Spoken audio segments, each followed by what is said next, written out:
Consider the CFG, and we have been given with the production rules, 3 production rules. Now we are going to see the leftmost derivation,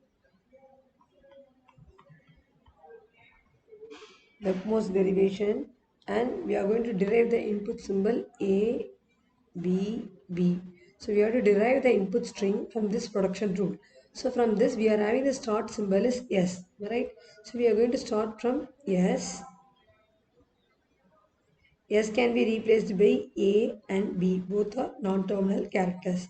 Now it is the leftmost derivation. You have to start evaluating from leftmost. This is the first leftmost non-terminal. Objective is to you have to derive the input string that is full of terminal characters. So first non-terminal is this A. Look at this A. A can be replaced by AB. So this I am substituting production rule using 1. Then A has been substituted by small ab. So I can make it as small a and capital B, and again follow by this B, existing B is B. So I am following production rule 2.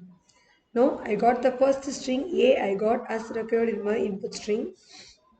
Now I want to derive the second B. So the second B, this can be now substituted. B can be substituted by SB as per production rule 3. So A can be replaced, B can be replaced by capital S, small b, followed by existing capital B. So I am using the production rule 3. Now when you look, A is here. Second, I have an unwanted capital S, non-terminal character, followed by B. Now my objective is I have to reduce this A.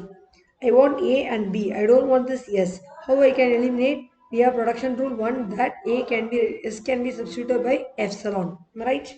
So I am going to follow this production rule 1 and make epsilon. Epsilon means nothing. So it replaces nothing.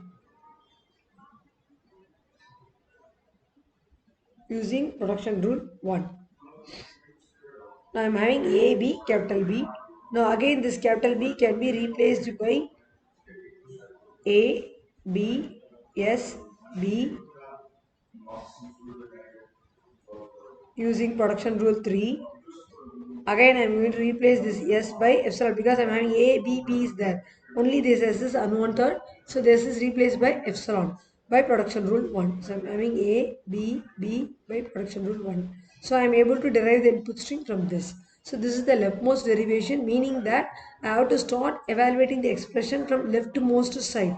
From leftmost end, I have to derive the input string such that I have to convert the non-terminal characters to the terminal characters. So here I am starting with the leftmost symbol A, then B, here S. So this is called leftmost derivation.